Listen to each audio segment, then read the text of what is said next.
Delhi air pollution గురించి మాట్లాడుతున్నప్పుడు just air పొల్యూషనే కదా, ఇది రొటీన్ టాపిక్ అని మనం న్యూస్ స్కిప్ చేస్తాం. కానీ ఒక్కసారి ఇమాజిన్ చేయండి, చిన్నపిల్లలు మాస్క్లో, ఓల్డ్ ఏజ్ పీపుల్ వాళ్ళ ఇంటి బాల్కనీలో కూడా రాలేకపోతే, and asthma patients hospital queue లైన్లో నిలబడే సిచ్యువేషన్స్. ఇదంతా న్యూస్ హెడ్లైన్స్ కాదండి, రియల్ లైఫ్లో ఢిల్లీలో జరుగుతున్న సిచ్యువేషన్స్. అసలు ఇలాంటి డేంజరస్ ఎయిర్ పొల్యూషన్కి మేజర్ రీజన్స్ ఏంటి? ఢిల్లీ పబ్లిక్ ఇలాంటి డేంజరస్ ఎయిర్ పొల్యూషన్ని ఎలా సర్వైవ్ అవుతున్నారు? అసలు వాళ్ళ హెల్త్ కండిషన్స్ ఎలా ఉన్నాయి?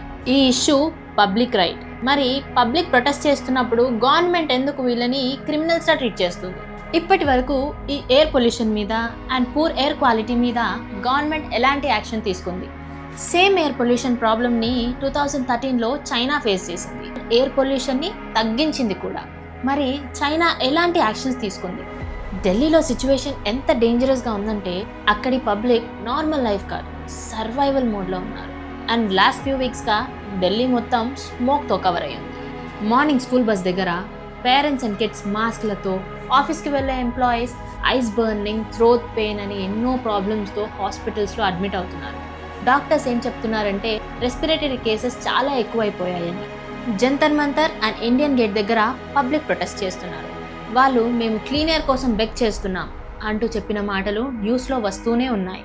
Imagine Indian capital city situation ఎలా ఉంది. ఇప్పుడు నిజమైన సిచ్యువేషన్ చూడండి. సిపిసిబి అఫీషియల్ బులెటిన్ నవంబర్ 27, 2025 4 గంటల ప్రకారం ఢిల్లీ యావరేజ్ AQI 370 to 400 అంటే సివియర్ లెవెల్లో ఉంది. అండ్ ఆనంద్ విహార్ అండ్ ద్వారకా లాంటి హాట్స్పాట్స్ 450+ అంటే హజార్డియస్ లెవెల్స్లో ఉన్నాయి.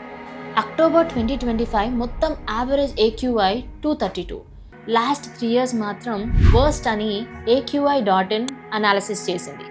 అంటే ఫుల్ హెల్తీగా ఉన్న పర్సన్ కూడా అక్కడ సర్వైవ్ అవ్వడం చాలా కష్టం. ఇంకా ఆస్తమా అండ్ హార్ట్ పేషెంట్స్కి very high risk. Indian government data ప్రకారం ఢిల్లీ పొల్యూషన్ సోర్సెస్ రఫ్లీ 40 to 50% వరకు vehicular emissions, significant share road dust, constructions, industries, domestic fuel burning నుండి వస్తున్నాయి.